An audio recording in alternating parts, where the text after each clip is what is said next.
ನಾಳೆ ಮೇ 31 ರೇವಣ್ಣ ಫ್ಯಾಮಿಲಿಗೆ big day. 3 ಜನರ ಭವಿಷ್ಯವನ್ನ ನ್ಯಾಯಾಲಯ ನಾಳೆ ನಿರ್ಧಾರ ಮಾಡ್ತಾ ಇದೆ.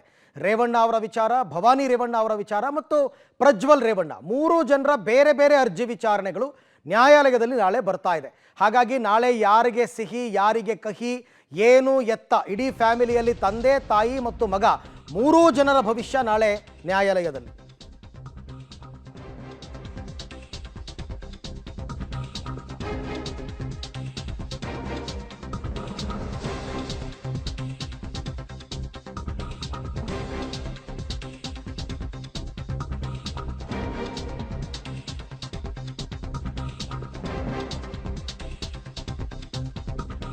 ಡಿ ರೇವಣ್ಣ, ಭವಾನಿ ಮತ್ತು ಪ್ರಜ್ವಲ್ 3 ಜನರಿಗೆ ನಾಳೆ ಬಿಗ್ ಡೇ. ಒಂದು ಕಡೆ ಪ್ರಕರಣದ ರದ್ದು ಕೋರಿ ಹೈಕೋರ್ಟ್ಗೆ ರೇವಣ್ಣ ಸಲ್ಲಿಸಿದ್ದ ಅರ್ಜಿ ವಿಚಾರಣೆ ಬರ್ತಾ ಇದೆ. ಅಂದರೆ ಹೊಳೆನರಸೀಪುರ ಕೇಸ್ ಮತ್ತು KR ನಗರ ಕಿಡ್ನಾಪ್ ಕೇಸನ್ನು FIR ಅನ್ನೇ ರದ್ದು ಮಾಡಬೇಕು ಅಂತ ರೇವಣ್ಣ ಅವರು ಕೋರ್ಟ್ ಮೊರೆ ಹೋಗಿದ್ದಾರೆ. ಅದು ಮತ್ತೊಂದು ಕಡೆ ಭವಾನಿ ರೇವಣ್ಣ ಅವರ ನಿರೀಕ್ಷಣಾ ಜಾಮೀನು ಅರ್ಜಿ ತೀರ್ಪು ನಾಳೆ ಆದೇಶ. ಯಾಕೆಂದರೆ ವಾದ ಪ್ರತಿವಾದಗಳೆಲ್ಲ ನಿನ್ನೆ ನಡೆದಿತ್ತು, ನಾಳೆಗೆ ಮುಂದೂಡಲಾಗಿತ್ತು. ಅರ್ಜಿಯ ವಿಚಾರಣೆ ಬರುತ್ತೆ. ಜೊತೆಗೆ ಪ್ರಜ್ವಲ್ ನಿರೀಕ್ಷಣಾ ಜಾಮೀನು ಅರ್ಜಿ ಕೂಡ ನಾಳೆ ಕೋರ್ಟ್ ಕೈಗೆತ್ಕೊಳ್ತಾ ಇದೆ. ಸೊ ಹಾಗಾಗಿ ಯಾರ ವಿಚಾರದಲ್ಲಿ ನಾಳೆ ಕೋರ್ಟ್ ಆದೇಶವನ್ನು ಕೊಡುತ್ತೆ, ಯಾರ ವಿಚಾರ ಮುಂದೂಡಿಕೆ ಆಗುತ್ತೆ, ಏನು ಎತ್ತ ಅಂತಕ್ಕಂಥದ್ದು ಅದು ಕೋರ್ಟ್ ವಿವೇಚನೆಗೆ ಬಿಟ್ಟಂತಹ ವಿಚಾರ. ಆದರೆ 3 ಜನರ ವಿಚಾರ ನ್ಯಾಯಾಲಯದಲ್ಲಿ ನಾಳೆ ಬರ್ತಾ ಇದೆ. ಪ್ರಜ್ವಲ್ ರೇವಣ್ಣ ಮತ್ತು ಭವಾನಿ ರೇವಣ್ಣ ಅವರು ತಮ್ಮ ವಿರುದ್ಧ FIR ಆಗಿತ್ತಲ್ಲ, ಅದನ್ನು ರದ್ದು ಕೋರಿ ಅವರು ಕೋರ್ಟ್ಗೆ ಹೋಗಿದ್ರು. ಓಕೆ, ಈ ಎಲ್ಲ ವಿಚಾರಕ್ಕೆ ಸಂಬಂಧಪಟ್ಟಂತೆ ನಾಳೆ ಮುರಳೀಧರ್ ಮತ್ತಷ್ಟು ಮಾಹಿತಿ ನನ್ನ ಕೊಲೀಗ್ ಮುರಳೀಧರ್ ಅವರಿಂದ ಪಡ್ಕೊಳ್ಳೋಣ. ಮುರಳಿ, ಈಗ ನಾಳೆ ಯಾವ ಎಲ್ಲವೂ ಕೂಡ ಜನಪ್ರತಿನಿಧಿಗಳ ಕೋರ್ಟೇನೆ, ಬಟ್ ಯಾವ ಸಂದರ್ಭದಲ್ಲಿ ಅರ್ಜಿ ಕೈಗೆತ್ಕೊಳ್ತಾರೆ, ಏನಾಗ್ಬೋದು ನಾಳೆ ಬಿಗ್ ಡೇ ರೇವಣ್ಣ ಫ್ಯಾಮಿಲಿಗೆ? ಖಂಡಿತವಾಗಿಯೂ ಅರವಿಂದ್, ಯಾಕಂದ್ರೆ ಪ್ರಮುಖವಾಗಿ ಈ ಮೂವರಿಗೆ, ಅಂದ್ರೆ ಈ ಪ್ರಕರಣದಲ್ಲಿ ಸಿಲುಕಿರುವಂತಹ ಮೂವರಿಗೂ ಕೂಡ ಒಂದು ದೊಡ್ಡ ಮಟ್ಟದ ಮಹತ್ವದ ದಿನ ಅಂತಾನೆ ಹೇಳ್ಬೋದು. ಯಾಕಂದ್ರೆ ನಾಳೆ ಭವಾನಿ ರೇವಣ್ಣ ಅವರ ನಿರೀಕ್ಷಣಾ ಜಾಮೀನಿನ ಅರ್ಜಿ ತೀರ್ಪು ಅನ್ನುವಂಥದ್ದು. ಯಾಕಂದ್ರೆ ಈಗಾಗಲೇ ವಿಚಾರಣೆ ವಾದ ಪ್ರತಿವಾದ ಎರಡನ್ನೂ ಕೂಡ ಆಲಿಸಿರುವಂಥದ್ದು. ಇದು ಬಹುತೇಕ ಮಧ್ಯಾಹ್ನ 3:30 ಬಳಿಕ ಆದೇಶ ಬರುವಂತಹ ಸಾಧ್ಯತೆಗಳಿದ್ದಾವೆ.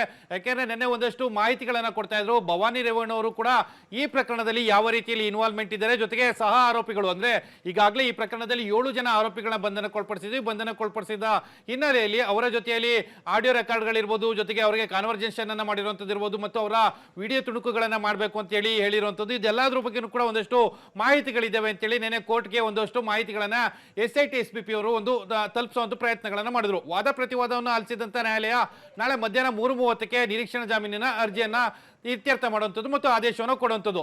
ಇನ್ನೊಂದು ಪ್ರಮುಖವಾದ ಬೆಳವಣಿಗೆ ಅಂದ್ರೆ ಈಗ ಭಾರತಕ್ಕೆ ಬರ್ತಾ ಇರುವಂತಹ ಪ್ರಜ್ವಲ್ ರೇವಣ್ಣ ಏನಿದೆ, ಪ್ರಜ್ವಲ್ ರೇವಣ್ಣ ಅವರ ವಿರುದ್ಧ ದಾಖಲಾಗಿರುವಂತಹ 3 ಅತ್ಯಾಚಾರ ಪ್ರಕರಣ ಏನಿದೆ, 3 ಅತ್ಯಾಚಾರ ಪ್ರಕರಣದ ನಿರೀಕ್ಷಣಾ ಜಾಮೀನು ಅರ್ಜಿ. ಯಾಕೆಂದ್ರೆ ಇವತ್ತು ಬಹುತೇಕ ರಾತ್ರಿ 12:30ಕ್ಕೆ ಅವರು ಬೆಂಗಳೂರಿಗೆ ಲ್ಯಾಂಡ್ ಆಗ್ತಾ ಇದ್ದಾರೆ. ಆ ಸಂದರ್ಭದಲ್ಲಿ SIT ಅಧಿಕಾರಿಗಳು ಅವರನ್ನ ಬಂಧನಕ್ಕೊಳಪಡಿಸುವಂತ ಪ್ರಕ್ರಿಯೆಯನ್ನು ಕೂಡ ಪ್ರಾರಂಭವನ್ನ ಮಾಡ್ತಾರೆ. ಆದ್ರೆ ಅವ್ರೇನಾದ್ರೂ ಬಂಧನಕ್ಕೊಳಗಾದ್ರೆ ನಿರೀಕ್ಷಣಾ ಜಾಮೀನು ಅನೂರ್ಜಿತ ಆಗುತ್ತೆ. ಯಾಕಂದ್ರೆ ನಿರೀಕ್ಷಣಾ ಜಾಮೀನು ಹಾಕಂತದ್ದೇ ಬಂಧನ ಮಾಡಬಾರ್ದು ಅಂತೇಳಿ. ಅಕಸ್ಮಾತ್ ಬಂಧನ ಆದ್ರೆ ಆ ಅರ್ಜಿ ವಿಚಾರಣೆಗಳು ಬರೋದಿಲ್ಲ.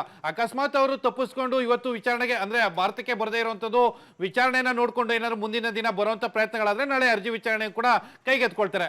ಇದಿಷ್ಟು ಅಮ್ಮ ಮಗನ ವಿಚಾರ. ಆದ್ರೆ ಇನ್ನು ರೇವಣ್ಣ ಅವರ ವಿಚಾರ ಕೂಡ, ಅಂದ್ರೆ ರೇವಣ್ಣ ಅವ್ರಿಗೆ ಈಗಾಗಲೇ ಕಿಡ್ನಾಪ್ ಪ್ರಕರಣ, ಬೆಂಗಳೂರು KR ನಗರದ ಅಪಹರಣ ಪ್ರಕರಣ ಏನಿತ್ತು, ಅದಕ್ಕೆ ಸಂಬಂಧಪಟ್ಟಂತೆ ಈಗಾಗಲೇ SIT ಅಧಿಕಾರಿಗಳು ಅಂದ್ರೆ ಅವರು ಜಾಮೀನನ್ನ ಪಡೆದುಕೊಂಡು ಹೊರಗಡೆ ಇದ್ದಾರೆ. ಆ ಹಿನ್ನೆಲೆಯಲ್ಲಿ ಅವರ ಜಾಮೀನನ್ನ ರದ್ದು ಮಾಡಬೇಕು ಅಂತೇಳಿ ಹೈಕೋರ್ಟ್ಗೆ ಒಂದು ಅರ್ಜಿಯನ್ನ SIT ಅಧಿಕಾರಿಗಳು ಸಲ್ಲಿಕೆಯನ್ನ ಮಾಡಿರುವಂಥದ್ದು. ಅದು ಕೂಡ ನಾಳೆ ವಿಚಾರಣೆಗೆ ಬರ್ತಾ ಇದೆ.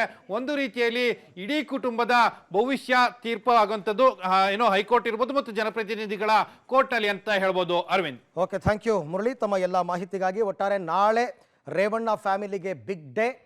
ಒಂದು ವಿಚಾರದಲ್ಲಿ ಮಾತ್ರ ಅನುಮಾನ ಕಾಡ್ತಾ ಇರೋದು, ಪ್ರಜ್ವಲ್ ರೇವಣ್ಣ ಇವತ್ತು ಮ್ಯೂನಿಕ್ನಿಂದ ಹೊರಡ್ತಾರಾ, ತಮ್ಮ ಪ್ರವಾಸವನ್ನು ರದ್ದು ಮಾಡ್ತಾರಾ, ಪ್ರಯಾಣವನ್ನು ಅಂತಕ್ಕಂಥದ್ದು.